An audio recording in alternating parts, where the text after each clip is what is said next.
श्रोत्यांनो नमस्कार.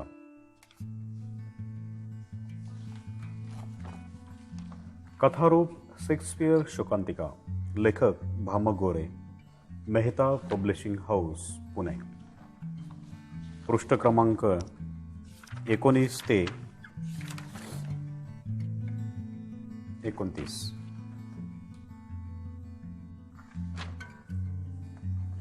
वाचनसोर विजय पाटोळे.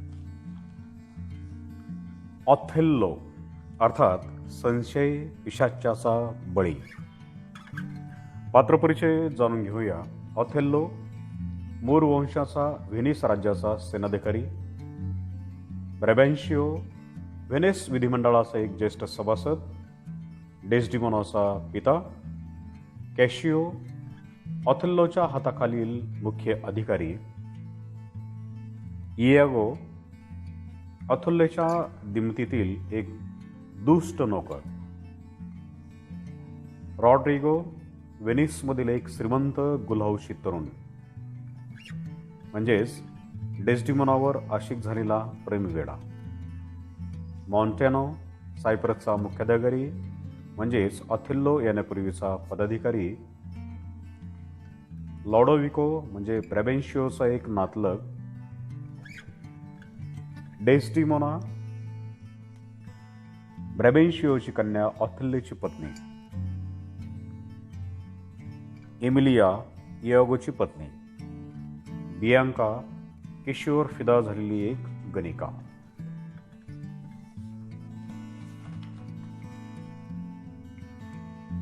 युरोपातील व्हेनिस नगरीच्या ऐन वैभवाचे ते दिवस होते. सायप्रससारखे बेट त्या सागरी सत्तेच्या अधिपत्याखाली होते. बेटाबेटांनी बनलेल्या त्या नगरीत प्रजासत्ताक राज्यसत्ता चालू होती. ब्रॅबॅन्शियो या सत्तेच्या विधिमंडळातील एक वयस्कर ज्येष्ठ सदस्य होता. त्याला डेस्डिमोना नावाची एक सुंदर सद्गुणी अशी उपवर कन्या होती. व्हेनिस शहरातील अनेक धनिक तरुण या सुंदर श्रीमंत तरुणीच्या प्राप्तीसाठी जीव टाकीत होते. यात नवीन नव्हे. या तरुणांपैकी रॉड्रिगो हा एक श्रीमंत पण उल्लू तरुण तिच्यासाठी अगदी वेडा झाला होता. पण डेस्डिमोनाचे खरे प्रेम मात्र ऑथेल्लो या मूर वंशाच्या कृष्णवर्णाच्या पण शूर दिलदार अशा सेनाधिकाऱ्यावरच बसलेले होते. याची मात्र तिच्या पित्यालाही कल्पना नव्हती.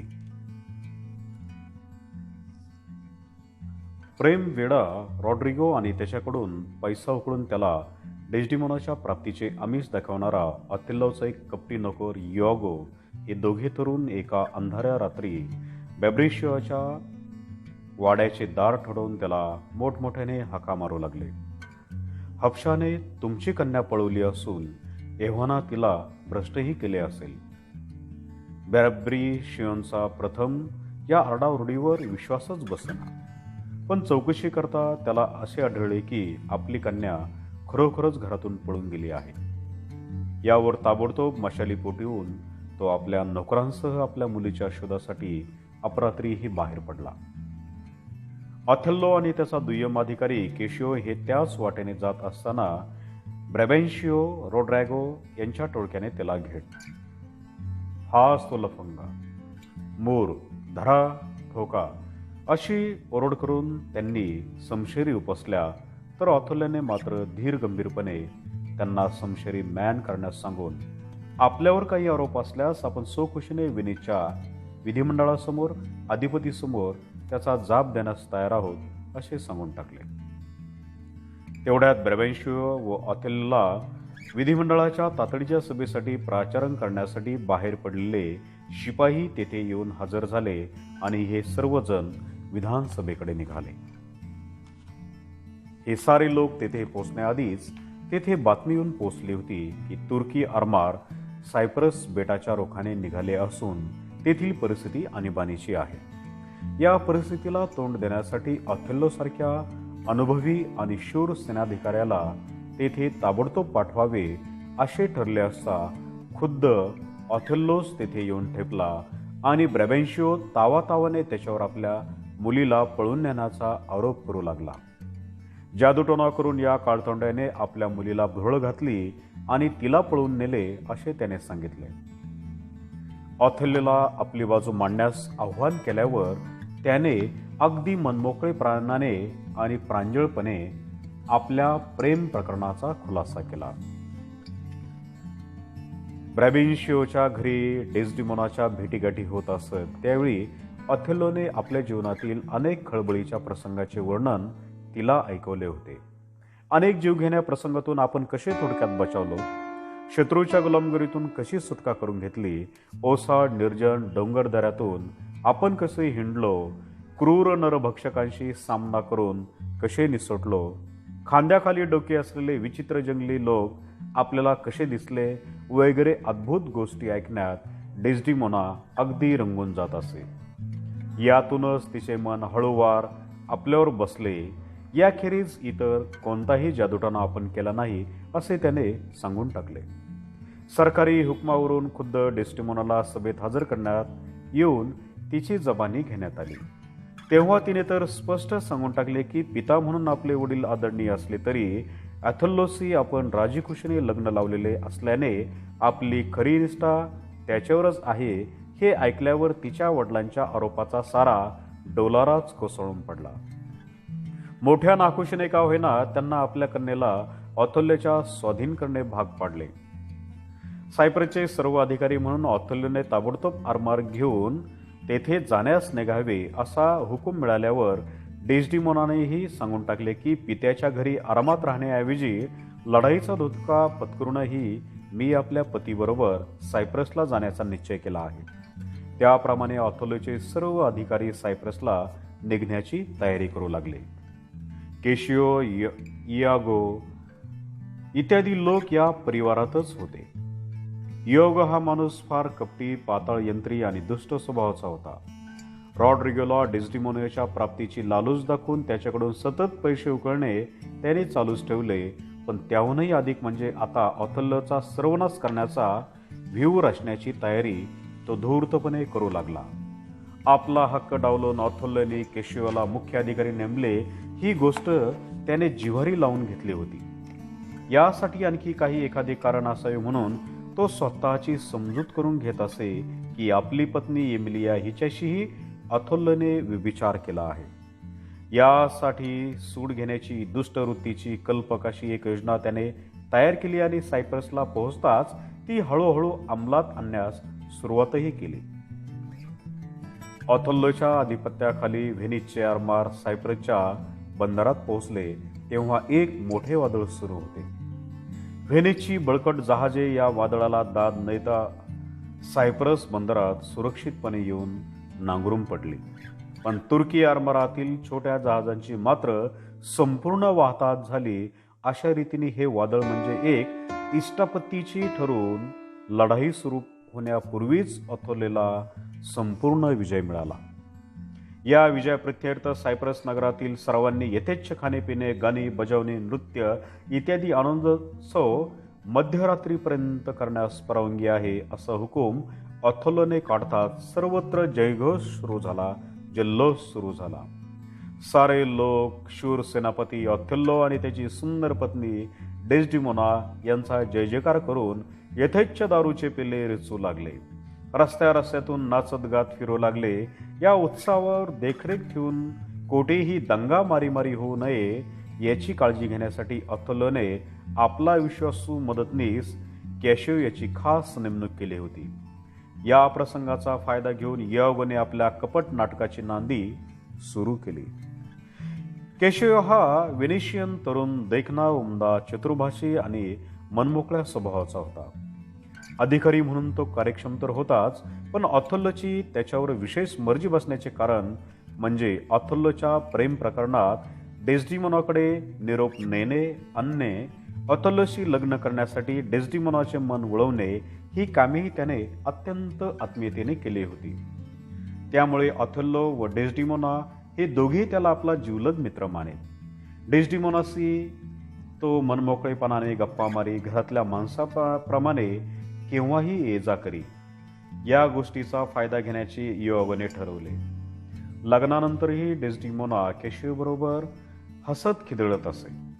ऑथोलोच्या धीरगंभीर अबोल स्वभावावर उतारा म्हणून या आनंदी खेळकर केशवशी संगती तिलाही फार रुचे. मात्र दोघांच्या मनात कोणतेही पाप नसल्याने आपल्या मोकळ्या चाकळ्या वागण्याचा कधी कोणी उपऱ्यास करील असे उभयंतांना स्वप्नातही वाटले नव्हते. पण योगाने मात्र या मैत्रीचा फायदा घेऊन ऑथोलोच्या मनात संशयाचे विष पेरून या तिघांचाही सर्वनाश करण्याचे कुटील कारस्थान आरंभिले होते. यासाठी पहिली पायरी म्हणून त्याने मित्रत्वाच्या नात्याने आग्रह करून केशवला भरपूर दारू पाजून तर्र केले. त्यानंतर रॉड्रिगोला त्याच्या अंगावर छू करून दोघांची मारामारी सुरू करून देऊन आपणच दंगा सुरू झाल्याची भयसूचक घंटा बडवण्यास सुरुवात केली. एकदा एक दोघांची मारामारी सुरू झाली म्हणजे बघे मंडळीचीही आपापसात जुंपते तसाच इथेही प्रकार झाला. या भांडणात मध्यस्थी करणाऱ्या मॉन्टोने या अधिकाऱ्यालाच केशवने जायबंदी केले. ही आरडाओरड ऐकून खुद्द ऑथेल्लोही तेथे हजर झाला आणि या प्रकरणाची चौकशी करू लागला. तेव्हा बरेच साडेवडे घेण्याचे सोंग घेऊन शेवटी हा सारा प्रकार केशवने दारूच्या कैफात केलेल्या मारामारीतून उद्भवला अशी योगाने सांगून टाकले. हे ऐकून शिस्तप्रिय ऑथेलोने केशवला ताबडतोब बडतर्फ केले. अशा रीतीने इयागोला पहिल्याच पावली सहजपणे केशववर विजय मिळाला. त्याचा फायदा घेऊन आता ऑथेल्लो आणि डेस्डिमोना यांच्या सुखी संसारात माती कालवण्याची तयारी त्याने सुरू केली. दारूची धुंदी उतरल्यावर झालेल्या अपमानाने आणि पदहानीने केशव अगदी खिन्न झाला होता. या स्थितीचा फायदा घेऊन योगाने त्याला मानभावीपणे एक मार्ग सुचवला. ऑथेल्लो हा सरकार दरबारी सर्वाधिकारी असला तरीही खरी सत्ता डेस्डिमोनाच्याच हातात आहे. तेव्हा तिचाच वशिला लावल्यास ऑथेल्लोला आपल्या बडतर्फीचा हुकूम मागे घेणे भागच पडेल अशी योगाने केशवाच्या मनात भरून दिले. उभयंतांची पूर्वीची ओळख असल्याने आणि डेस्डिमोना ही स्वभावाने अगदी मोकळी चाकळी आणि दयाळू स्वभावाची असल्याने ती हे काम खात्रीने करेल याबद्दल केशवलाही शंका नव्हती. म्हणून तोही योगाच्या सल्ल्याप्रमाणे डेस्डिमोनाला रदबदलीची गळ घालू लागली. डेस्डिमोना ही अगदीच भोळीबाबडी असल्याने तीही वेळ अवेळी ऑथेल्लोजवळ केशवला पूर्व पदावर आणण्याचा हट्ट करू लागली. नाखुशीने का होईना तिच्या प्रेमाखातर ऑथेल्लोलाही आज ना उद्या तसे करण्याचे वचन द्यावे लागले. केशवबद्दल इतक्या आपुलकीने घट्ट धरण्यात आपली काही चूक आहे असे डेस्डिमोनाला कधीच वाटत नसे आणि ऑथेल्लोलाही प्रथम त्यात काही वागवे वाटले नाही. पण एकदा केशव असा तगादा करून डेस्डिमोनाच्या खोलीतून बाहेर पडण्यास आणि ऑथेल्लो व इयागो या खोलीत येण्यास एकच गाठ पडली तेव्हा कपाळाला आठ्या घालून इयागो पुटपुटला, आपल्याला हे पसंत नाही बुवा. प्रथम ऑथेल्लोने तिकडे लक्ष दिले नाही, पण त्यानंतर इयागोने त्याला खोदून खोदून वधून घेतले की आपल्या प्रियार्धानाच्या काळात केशव हाच उभयतांच्या निरोपाची देवाणघेवाण करीत असते.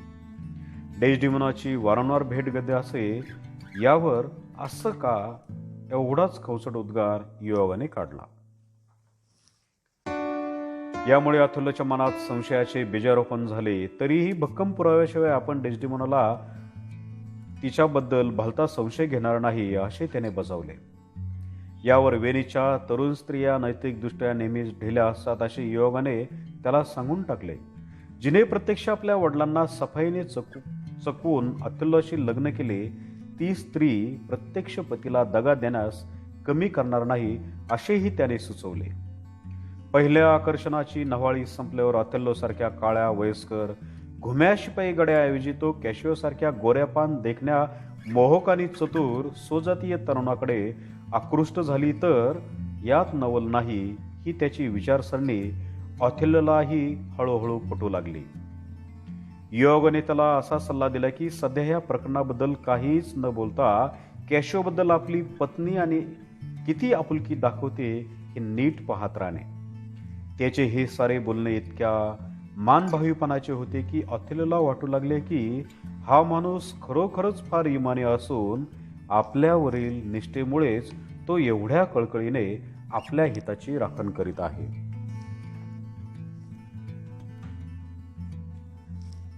योगच्या कुटील कारस्थानाने अथुल्यच्या साध्या भोळ्या मनावर फार मोठा आघात केला. तेव्हापासून त्याची झोप उडाली. सैन्याची कवायत, शस्त्रास्त्रांची पाहणी, रणवाद्यांचा घोष वगैरे गोष्टी पूर्वी त्याला जीव की प्याऱ्या वाटत होत्या, पण आता त्यावरील त्याची आवडही अगदी नाहीशी झाली. स्वाभिमान, महत्वाकांक्षा यासारख्या शिपाई पेशाला आवश्यक गुणही आता त्याला नकोशे वाटू लागले. आता त्याच्या मनात एकच विषय थैमान घालू लागला, आपली पत्नी खरोखरच व्यभिचारी असेल का? एखाद्या वेळी त्याला वाटे की ती तशी असेल, तर एखाद्या वेळी वाटे की छे ती अगदी पवित्र इमानी असून आपण उगीचच तिचा संशय घेत आहोत. याच मनस्थितीत असता एकदा तर त्याने चिडून इयोगची मांडगोट पकडून डेस्डिमोनाच्या बेईमानीचा रोखठोक पुरावा दाखव, नाहीतर मरणाला तयार हो म्हणून इयोगला आव्हानच दिले. आज ना उद्या अशी वेळ येईल याबद्दल इयोगला खात्री वाटत असल्याने त्याने धूर्तपणे तशा पुराव्याचीही तयारी करून ठेवली होती. म्हणून तो म्हणाला, ठीक आहे, हा घ्या पुरावा. तुमच्या पत्नीच्या हातातला स्ट्रॉबेरी फळांचे कशिदा काम केलेला हात रुमाल पाहिला आहे का तुम्ही? यावर अथुल्य उतरला, हो, तर तो हात रुमाल मीच तिला भेट म्हणून दिला होता. यावर इयोग थंडपणे म्हणाला, त्याच रुमालाने केशवला आपलं तोंड पुसताना मी पाहिलं आहे. हे ऐकल्यावर मात्र अथुल्य खवळला आणि गरजला, जर हे खरं असेल तर त्या दोघांचा मुर्दा पडेपर्यंत मला चैन पडणार नाही. तुझं इमान खरं असेल तर तू त्या केशवाचा 3 दिवसात निकाल लाव आणि मी त्या कायदेशीरला जगातून नाहीसं कसं करावं याचा विचार करून ठेवतो. संशय पिशाच्याचा प्रभाव असा असतो. एखाद्या क्षुल्लक फसव्या फुसक्या घटनेचा बाऊ झाल्यानं त्यावरून कैक माणसं जगातून उठतात, सुखी संसाराचे सत्यानाश करतात. यत्किंचितही रुमाल तो काय, पण तेवढ्यावरून बिचाऱ्या अश्राप डेस्टिमोनाचा खून पडला आणि ते रुमालाचे कपट कारस्थानही इयोगनेच मोठ्या अक्कल हुशारीने रचलेले होते. इयोगची पत्नी एमिलिया ही डेस्डिमोनाच्या दिमतीला असे. डेस्डिमोनाजवळ असलेला तो रुमाल चोरून आण असा सारखा लकडा इयोगने तिच्या मागे लावला होता. एकदा डेस्डिमोनाच्या हातून तो रुमाल खाली पडला. नवऱ्याचा हा ससेमिरा एकदाचा सुटावा म्हणून एमिलियाने तो गुपचूप उचलून घेतला आणि इयोगजवळ दिला. इयोगने तोच रुमाल केशवच्या खोलीत टाकून दिला होता. तो रुमाल केशव अलीकडे वापरत असे. इयोगने दिलेलं आव्हान स्वीकारून अथुल्यने आपलं डोकं दुखत असल्याचा बहाणा केला आणि कपाळाला बांधण्यासाठी डेस्डिमोनाजवळ त्या रुमालाची मागणी केली. खूप शोधाशोध करूनही डेस्डिमोनाला तो रुमाल सापडेना. इकडे अथुल्य तर अगदी हातघायला येऊ लागला होता.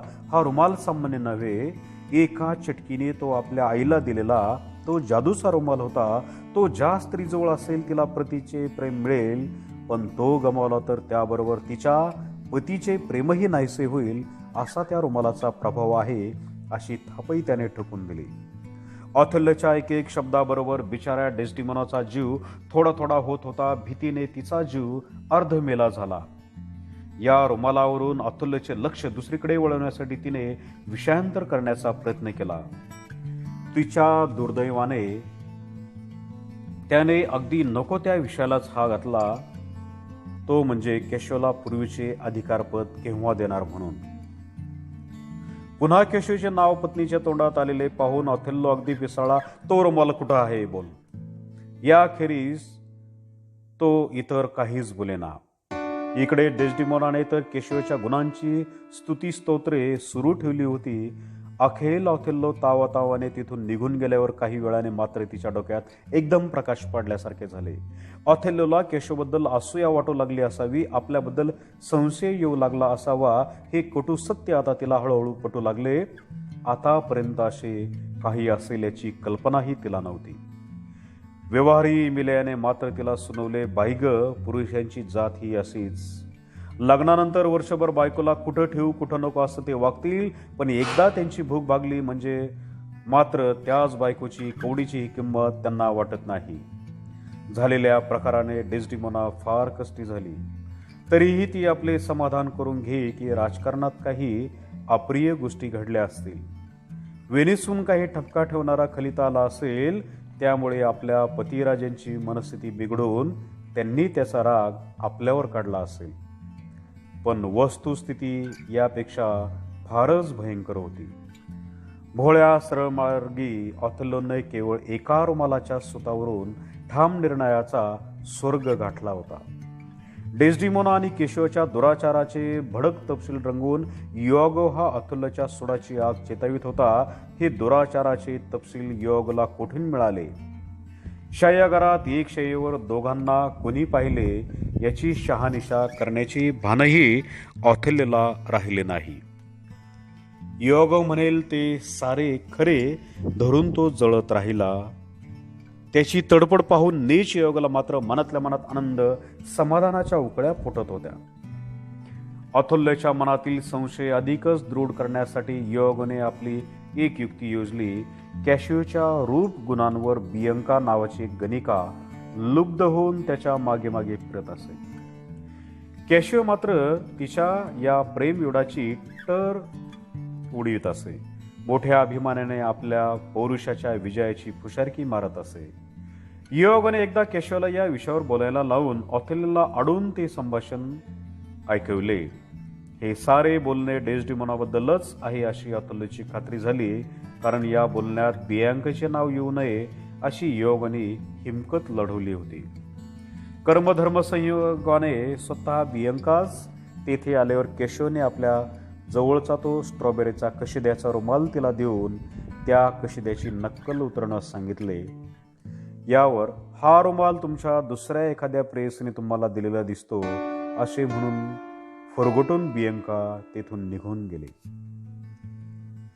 या सर्व प्रकारावरून डेस्डिमोना आपण होऊन कॅशियोच्या गळ्यात पडलेली आहे आणि तिनेच या प्रेमाची खून म्हणून आपला रुमाल या याराला देऊन टाकला आहे अशी ऑथेल्लोची खात्रीच झाली. या जारिणीचा खून केल्याशिवाय आपण आता गत्यंतर नाही असे त्याने इयागोजवळ बोलूनही दाखवले. तिला विषप्रयोग करण्याचा आपला बेत असल्याचे म्हटल्याबरोबर इयागोने हळूच सुचवून टाकले की विष घालण्यापेक्षा गळा दाबून तिची वासलात लावून टाकणे अधिक बरे होईल. तेही तिने व्यभिचाराने कलंकित केलेल्या शय्येवरच करावे. इयागोचा हा आसुरी सल्ला ऑथेल्लोला पूर्णपणे पसंत पडून तसेच करण्याचे त्याने ठरवले. तेवढ्यात तुताऱ्या वाजल्या. व्हेनिस नगरातून अधिपतीचा एक खलिता घेऊन लोडोविको नावाचा बॅब्रेशियनचा एक नातलग सायप्रसला आला होता. सायप्रसवरील अधिकाराचे पद केशियोला देऊन ऑथेल्लोने काही जरुरीच्या कामगिरीसाठी व्हेनिसला परत यावे असा मजकूर त्या खलित्यात होता. ऑथेल्लो हा खलिता काळजीपूर्वक वाचित असता लोडोविको आणि डेस्डिमोना यांचे सायप्रसमधील परिस्थितीबद्दल बोलणे सुरू होते. ऑथेल्लो आणि केशियो यांच्या दरम्यान अलीकडे वितुष्ट आले आहे आणि केशियोबद्दल आस्था असल्याने आपल्याला त्याबद्दल किती वाईट वाटते वगैरे गोष्टी डेस्डिमोना भाबडेपणाने बोलून टाकीत होती. केशियोबद्दलचे गौरवाचे उल्लेख डेस्डिमोनाच्या तोंडून आलेले पाहून ऑथेल्लो एवढा विसाळा की भोवताली असलेल्या लोकांचे भानही न राहून त्याने कैदाशिनी म्हणून रागाने डेस्डिमोनाच्या थोबाडीत ठेवून दिले. हा अतिप्रसंग पाहून सारेच हादरून गेले. डेस्डिमोनाला तर मेल्याहून मेले होऊन ती मुकाट्याने तिथून निघून गेली. एवढा शूर, दिलदार, उमदा विरगडी इतक्या लोकांसमक्ष आपल्या बायकोवर हात टाकण्या इतका कसा बदलला याची लोडोविकोलाही आश्चर्य वाटू लागले. यानंतरच्या भेटीत ऑथेल्लोने डेस्डिमोनावर व्यभिचारी असल्याचा स्पष्ट आरोप केला. फक्त तो व्यभिचार कोणाबरोबर हे सांगण्याचे त्याने टाळले. यावर केवळ हताशपणे अश्रू ढाळण्याखेरीज बिचारी डेस्डिमोना काय करणार? कारण कितीही जीव तोडून सांगितले, निष्ठेची ग्वाही दिली तरी त्यावर ऑथेल्लोचा विश्वासच बसेना. अति दुःखाने तिचे भान हरपल्यासारखे, डोळ्यांवर झापड आल्यासारखे तिला वाटू लागले. एमिलियाला तिने आपले अंथरूण घालण्यास सांगितले. व्यूहातली आपली ठेवणीतली रेशमी वस्त्रेही अंथरुणावर काढून ठेवण्यास सांगितले.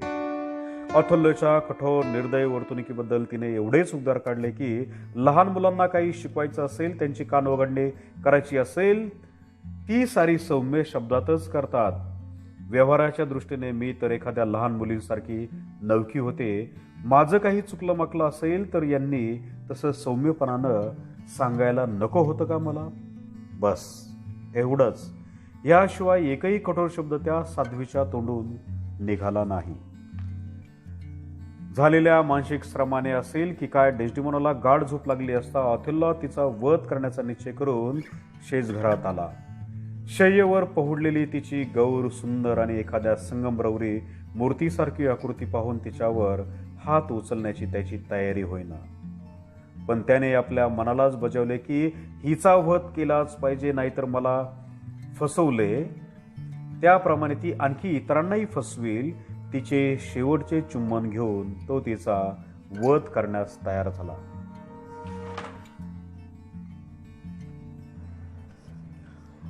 ऑथेल्लोच्या चुंबनाने डेस्टिमोना जागी झाली आणि त्याचा रागाने लाल झालेला चेहरा, त्याचे गरगर फिरणारे डोळे हे दृश्य पाहून ती भेदरूनच गेली. ऑथेल्लोने कठोरपणे तिला सांगितले, आता देवाची अखेरची प्रार्थना कर आणि मरणाला तयार हो. तिने पण माझा गुन्हा तरी काय असे विचारल्यावर ऑथेल्लोने अखेर सांगून टाकले, मी दिलेला हात रुमाल तू केशिओला दिलास आणि मी तो स्वतः त्याच्याजवळ पाहिला आहे.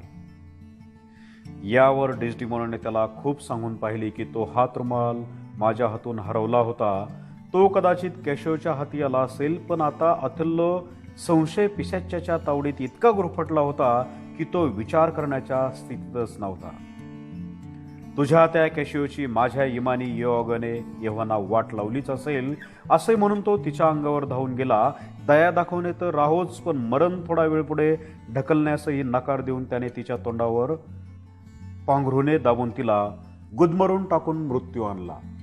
तेवढ्यात इमिलिया आत आल्याने तिला हे भयंकर दृश्य दिसले आणि तिने आरडाओरड केल्याने सारे लोक तेथे जमू लागले. केशिओला वाटेतून दूर करण्याचे काम ऑथेल्लोने इओगोवर सोपवले होते. ते करताना रॉड्रिगोची कटकटही नाहीशी करण्यासाठी इओगोने ते काम त्याच्यावर सोपवून परस्पर केशिओ आणि रॉड्रिगोची झुंज लावून दिली. यात केशिओ फक्त जखमी झाला होता. आता आपलं बिंग फुटेल म्हणून रागाचा आव आणून केशिओवर हल्ला केल्याचे प्रायचित्त म्हणून सर्वांदेखत इओगोने रॉड्रिगोलाच सुरा खुपसून ठार केले. त्याच्या खिशात सापडलेल्या पत्रावरून हे सारे कारस्थान इओगोचेच होते हे स्पष्ट झाले. तरीही ऑथेल्लोचा हेका कायमच होता की डेस्डिमोनाने केशिओशी व्यभिचार केला, माझा रुमाल त्या प्रियकराला दिला म्हणून मी तिचा वध केला. यावर इमिलियाने कबुली दिली की यजमानांच्या आग्रहावरून मी हा रुमाल चोरून त्यांना दिला होता. ती हा गौप्यस्फोट करीत असतानाच इओगोने सुरा खुपसून तिचाही खून केला. झालेल्या प्रकारावरून ऑथेल्लोची पूर्ण खात्री झाली की डेस्डिमोना ही पूर्णपणे निर्दोषी व निष्कलंक असून आपण विनाकारण तिचा खून केला आहे. हा सारा दुष्टपणा तू का केलास असे त्याने इओगोला विचारताच त्याने काहीही स्पष्टीकरण करण्यास नकार दिला. ऑथेल्लोचे सर्व अधिकार काढून त्याला चौकशीसाठी व्हेनिसला नेण्यास ठरले. त्याची तलवारही काढून घेण्यात आली, पण त्याने सर्वांना आपल्या गतायुष्यातील कामगिरीबद्दल बोलण्यात गुंतून ठेवून आपल्याजवळ लपून ठेवलेला एक सुरा काढून तो खुपसून घेऊन आत्महत्या केली. अशाच रीतीने डेस्डिमोनावर केलेल्या अन्यायाचे आणि तिच्या खुनाचे प्रायचित्त त्याने सोखुशीने आत्महत्या करून तिच्या पावित्र्याचीही ग्वाही दिली. डेस्डिमोनाचा मृतदेह पडला होता तेथेच ऑथेल्लोही कोसळून गतप्राण झाला. हे सारे सैतानी कृष्ण कारस्थान करणाऱ्या इओगोला हालहाल करून ठार करण्यासाठी त्याची बंदोबस्तात तुरुंगात रवानगी करण्यात आली. अशा रीतीने अनाठायी संशयाच्या पायी डेस्डिमोनासारखी साध्वी आणि ऑथेल्लोसारखा शूर दिलदार शिपाई गडी यांचा अकाली अंत झाला.